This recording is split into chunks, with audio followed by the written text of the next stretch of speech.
Hello, and welcome to Character Corner.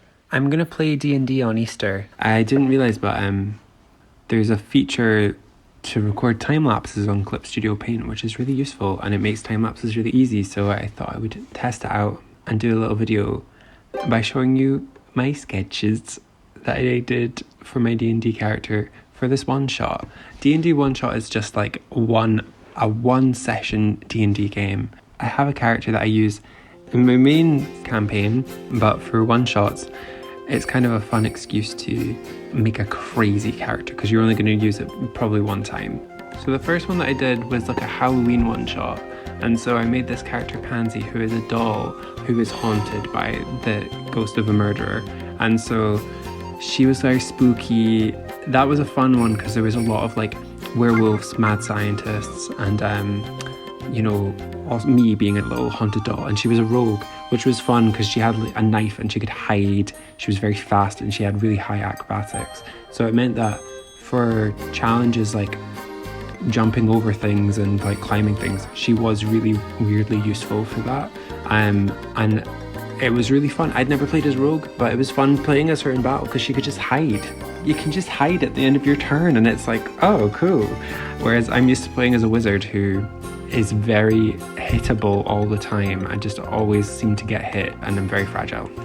And then the year after, we were meant to do another Halloween one shot. I think the themes that we're given were kind of like, okay, it's going to be like pop punk, emo, and like hot topic was kind of the themes.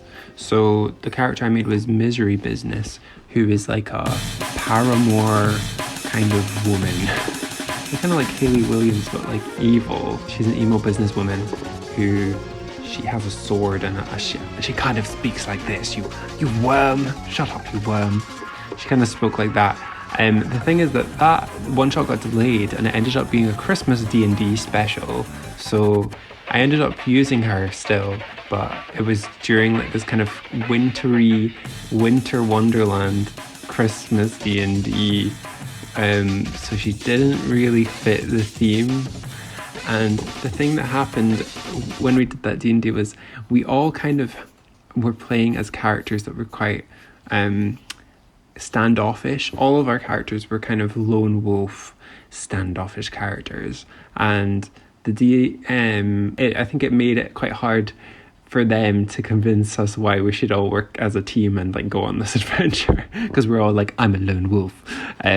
So my goal for designing this new character is to make a character that's easy to get along with and enthusiastic and wants to go on an adventure. So like an adventurous, fun and friendly character, as opposed to, evil doll and evil businesswoman. So my first thought was kind of a crystal-y guy who, maybe he's made of crystal.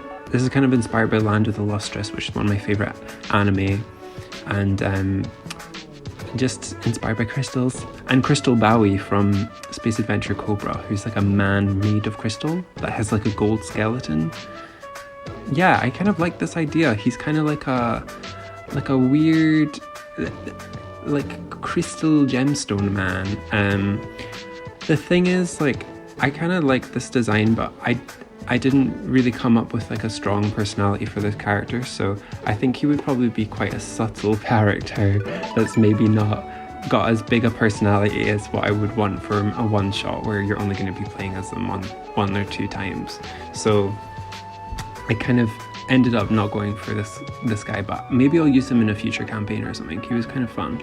The second idea was this teddy bear, a guy in a teddy bear outfit. So he's kind of like I thought he would maybe speak a little bit like, oh, let's go on, I'm a teddy bear, ooh. And then I kind of realized it's just me, but in a teddy bear costume, which is not that creative. So I kind of ditched it.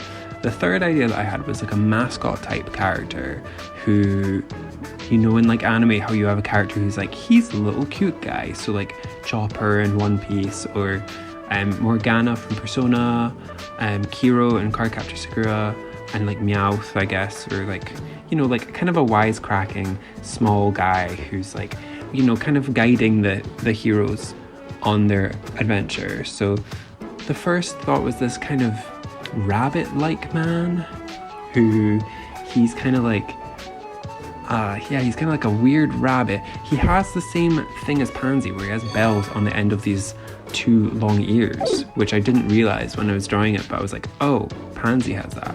And so he's kind of like a good version of Pansy, where he's like a little, almost like a Beanie Baby, instead of being a doll. And then the other one was like this kind of goat, sheep thing, who I think she would kind of speak like a old lady. I kind of was more interested in the rabbit than a sheep. Oh, also this one shot is going to be on Easter, so that's kind of why I had this idea for rabbits and sheep, right? Because Easter is probably going to be the theme. The DM hasn't given us any hints as to what the setting for this one shot's going to be, but we're doing it on Easter. You know, the first one was Halloween, the second one was Christmas. I feel like this one is going to be Easter themed, and we're going to have to fight and kill the Easter bunny or something like that. So that's kind of why I was inspired to do a rabbit-like design.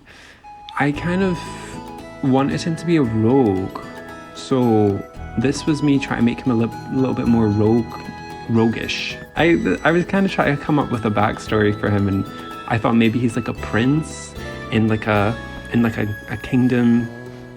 And also I was googling like D&D rabbit people, and I realized that there is like a rabbit race in D&D called Harengon, which is quite a recent one. So I decided he is a Harengon, and they wear clothes, so he needs to wear some clothes. He can't just be like a Sonic the Hedgehog or a Donald Duck and just not wear any clothes, because that's not really very D&D. I mean, it would probably be fine. I don't think anyone would care, but it does seem out of place. So here is me giving him some clothes so that he looks more D&D like and less Sonic OC. And then I kind of just did like a little portrait. I tried to draw him smiling and it just looked weird. I couldn't get it to not look weird. Every time I drew him smiling, I was like, why is he smiling like that?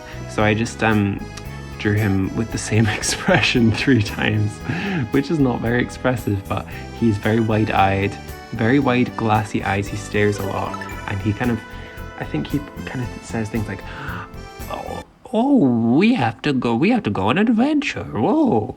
I haven't figured out the voice yet, but we'll find out the voice. Thanks for watching Character Corner. Bye-bye.